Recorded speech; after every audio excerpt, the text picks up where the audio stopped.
दोस्तों, मेरा नाम रोहित है और मैं किसी भी स्थित स्थान पर निवास नहीं करता। मैं कभी भी किधर भी अपना डेरा डाल लेता हूँ। दरअसल मैं एक गवर्नमेंट जॉब में काम करता हूँ और ये एक लाजमी सी बात है कि प्रति महीने गवर्नमेंट जॉब के दौरान हमारी तब्दीली होती ही रहती है, जिस वजह से मुझे कभी भी कहीं भी निवास करना पड़ता।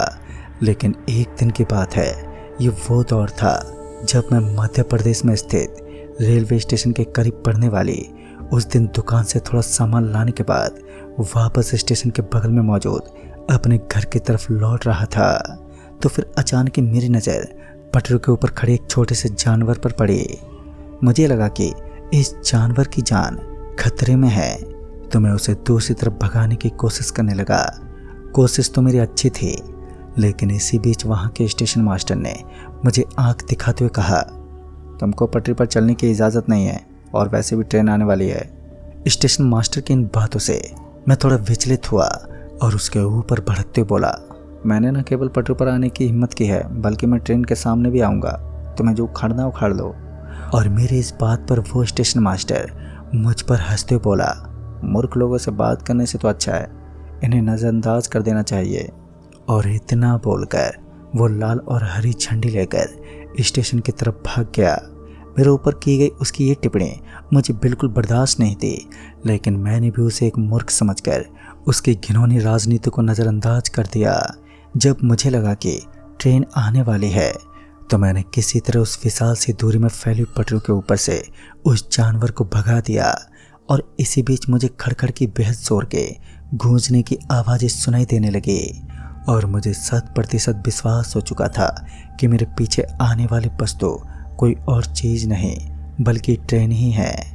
मैं मौके का फ़ायदा उठाते हुए पटरियों से नीचे उतर गया। शाम के करीब 6:30 बजने को आए थे और अब स्टेशन के ऊपर अंधेरा भी छाने लगा। इस समय ठंड का दौर था, तो इस छोटे से दिन में रात्रि का जल्दी होने एक आम बात थी। मैं स्टेशन की उस जगह को चीरता हुआ वापस अपने घर की तरफ बढ़ रहा था कि तभी मुझे पटरियों के बीचों बीच एक और सफ़ेद कलर का शर्ट नज़र आने लगा। और इस बार ऐसा लग रहा था मानो उस ट्रैक के बीचों बीच कोई लड़का खड़ा है। पहले तो मैंने उसकी तरफ ज़्यादा ध्यान नहीं दिया, लेकिन जब मुझे एक और ट्रेन उस विशाल से स्टेशन से गुजरती हुई नज़र आने लगी, तब जाकर मुझे चिंता होने लगी कि कहीं वो कोई मासूम बच्चा तो नहीं जिसकी ज़िंदगी अभी खतरे में है। मैं उस शख्स को देखने के लिए उसके थोड़े करीब गया, तब तक ट्रेन पहुंच चुकी थी। ट्रेन की स्पीड को देखकर मैं थोड़ा हैरान था, क्योंकि पटरियों के बीच खड़ा कोई और नहीं बल्कि एक 17 साल का लड़का था जिसने सफ़ेद रंग का शर्ट पहन रखा था। मैं उस बच्चे को वहाँ से हटने का इशारा भी करने लगा, लेकिन उस लड़के ने अपने पाँव किसी पत्थर की तरह जमा रखे थे और फिर ट्रेन ने उसे सिर्फ कुछ पल में ही कुचल कर रख दिया। ये दृश्य बहुत ही घातक था। उस बच्चे को चीरने वाली वो आवाज़ मेरे कानों में गूंजने लगी। उस ट्रेन का एक ऐसा साया मेरे दिल में छप चुका था। ट्रेन के तकरीबन 28 डिब्बे गुजरने के बाद वो ट्रेन पीछे से एकदम खाली दिख रही थी।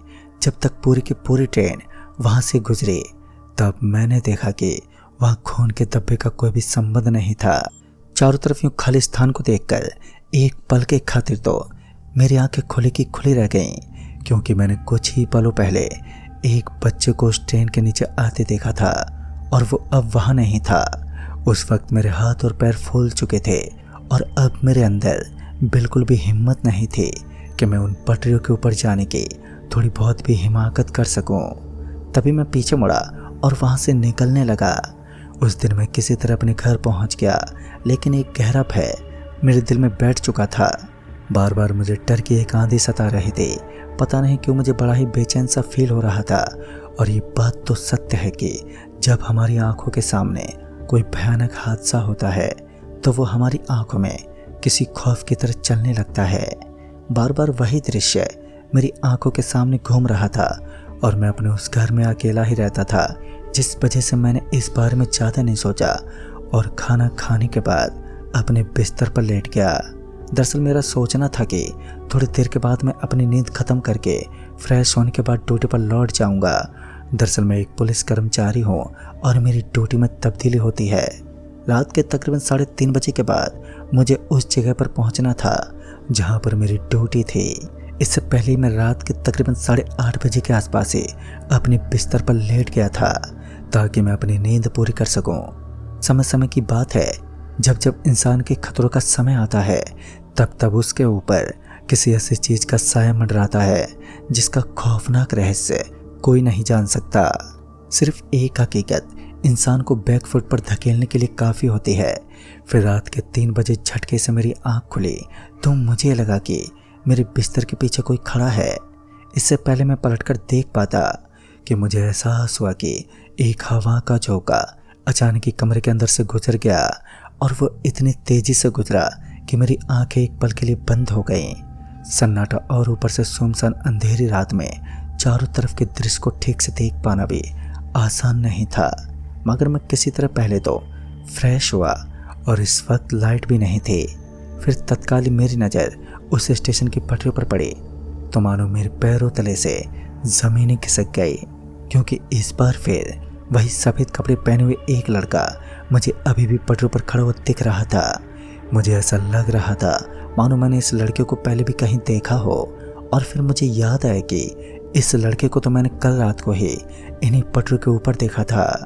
उस वक्त मेरे दांत आपस में टकरा गए। एक तो ठंड थी और ऊपर से दिल दहला देने वाले इस नज़ारे ने कहीं ना कहीं मुझे दहशत के बादलों में उड़ेल दिया था।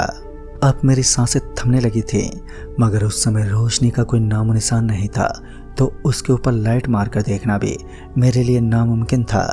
मैं उसे ऐसे ही देखता रहा और जब मुझे कुछ ज़्यादा ही भय महसूस हुआ तो मैं अपना हाथ पकड़े चुपचाप कमरे के अंदर लौट गया। कमरे के अंदर लौटने के बाद भी मुझे बहुत जोर की कपकपी फील हो रही थी। मेरे शरीर में सनसनी से मची हुई थी और इतने में ही मुझे एक आवाज़ आई, भाई साहब कुछ खाने को दे दो ना।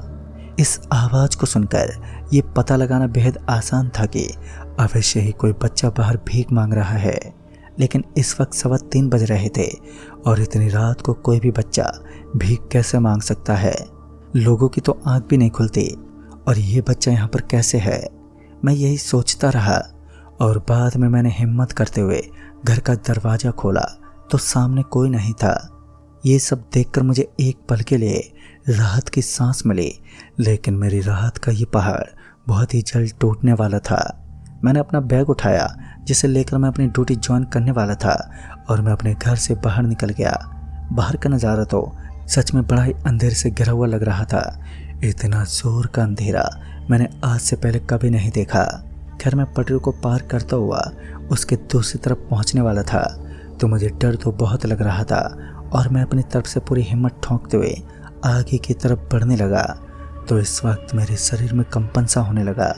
जब मैंने अपना पहला कदम उस रेलवे ट्रैक के ऊपर रखा तो मेरे पैरों के तले मुझे किसी चीज़ के होने का एहसास हुआ। जैसे ही मैंने अपना पहला कदम उठाया तो एक मांस का टुकड़ा उन पटरियों के बीचों बीच पड़ा हुआ था, लेकिन डर यहीं तक सीमित नहीं था। उसके बाद मैंने देखा कि लगातार एक लाइन में इंसानों के हाथ जो कटे हुए थे, साथ ही कुछ कटी हुई मुंडियाँ भी वहाँ पर दिखाई पड़ रही थी। उस समय मैंने दम दबाकर भागना ही बेहतर समझा, लेकिन जब तक मैं वहाँ से भाग पाता कि मुझे अपने सामने ही सफ़ेद रंग की शर्ट वाला लड़का वहाँ पर दिखाई देने लगा। दरअसल उस लड़के के कदम जो पीछे की तरफ मुड़े हुए थे, साथ ही उसका पूरा का पूरा हुलिया पहले से काफ़ी ज़्यादा बदल चुका था। उसके शरीर के ऊपर जख्मों के निशान थे। मेरी आंखों के सामने ही उसने अपने शरीर को अलग टुकड़ों में बांट दिया। उसके शरीर से खून निकलने लगा और पूरी पटरियों का रंग अब लाल हो चुका था और मेरे दिल की धड़कनें लगातार तेज गति से धड़क रही थी। इस भयानक और खौफनाक नज़ारे को देखकर एक नॉर्मल इंसान को अपनी मौत का दरवाज़ा खटखटाने के बराबर लगता है। कुछ ऐसा ही था। मैं चाहकर भी कुछ नहीं कर पाया और मेरे शरीर में जैसे अफरा तफरी से मच गई थी। दिल जोरों से धड़क रहा था और सांसें लगातार जोर जोर से फूल रही थी। फिर मैं अपने पाँव को पीछे हटाते हुए मैं पटरी पर भागने लगा और शायद वो बच्चा भी यही चाहता था कि मैं उन पटरियों के ऊपर भागता रहूं ताकि वो मुझे अपनी तरह एक पिशाच बना सके। मौका मिलते ही मैं पास में बनी एक दीवार के ऊपर चढ़ गया। वो दीवार स्टेशन के चारों तरफ फैली हुई थी और उस दीवार के ऊपर चढ़ते ही मेरी सांस में सांस आई, लेकिन अब मैं रुका नहीं और सामने की तरफ भागता ही रहा, क्योंकि मैं जानता था कि ये पूरा का पूरा स्टेशन ही हॉन्टेड है और जब तक मैं स्टेशन से निकल नहीं जाऊंगा तब तक मेरी जान खतरे से बाहर नहीं आएगी। मैं अपनी ज़िंदगी को बचाना चाहता था, जिस कारण मैं जल्द से जल्द अपनी तीव्र गति के साथ आगे बढ़ता रहा। वैसे मैंने काफ़ी सालों से ही अपने अंदर दौड़ का एक ऐसा मुकाम बनाया था जो आज मुझे बहुत साथ दे रहा था। मैंने अपने बचपन से ही रनिंग का एक नियम सा बनाया था जो आज मुझे बहुत काम आ रहा था। लगातार दौड़ने के कारण मेरे पेट में भी दर्द होने लगा, लेकिन जब मौत पीछे लगी हो तो इंसान अपनी ज़िंदगी को बचाने हेतु कोई भी प्रयास करने में नाकाम नहीं रहता।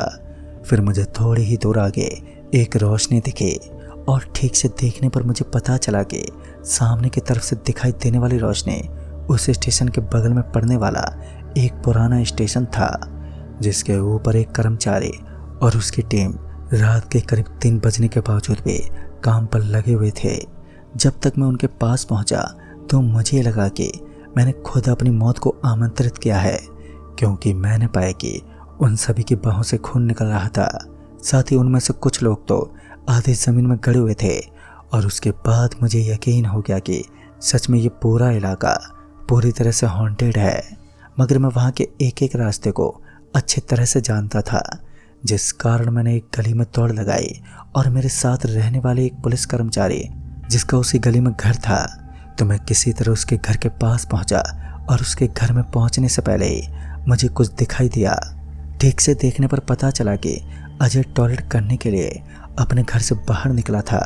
दरअसल उसका नाम अजय ही था और तब तक मेरी आत्मा को कहीं जाकर थोड़ी बहुत शांति मिलने लगी। मैंने उसे पूरी बात बताई और फिर उसने मुझे किसी तरह तकरीबन 4:30 बजे के बाद ड्यूटी पर छोड़ दिया। फिर मुझे पता चला कि जो लड़का मुझे दिखाई दिया था वो उन्हीं पटरियों पर काम करता था, लेकिन एक दिन ट्रेन की चपेट में आने की वजह से वो बुरी तरह से कुचला गया। हालांकि उसके साथ साथ कई लोगों ने मृत्यु के दरवाजे को खटखटा दिया। कहते हैं कि उस दिन के बाद रात के बाद पटरियों के ऊपर आत्माओं के भटकने का सिलसिला एक आम बात हो गई है। दोस्तों, तत्पश्चात मैंने उस घर को अलविदा कह दिया और आज मैं उस घर को तो छोड़ो और उस जगह का भी नज़ारा देखने से बुरी तरह से कांप उठता हूँ, क्योंकि आज भी उस वीरान इलाके में वो काली शक्तियाँ अपना बसेरा डालकर वहाँ पर जमी हुई है, जिनका नाम उस स्टेशन पर दहशत के काले बादलों को मंडराने पर मजबूर कर देते हैं। फिर उस दिन के बाद मैं उस स्टेशन पर कभी नहीं गया। तो दोस्तों, इस कहानी में बस इतना ही। तब तक के लिए बाय एंड टेक केयर।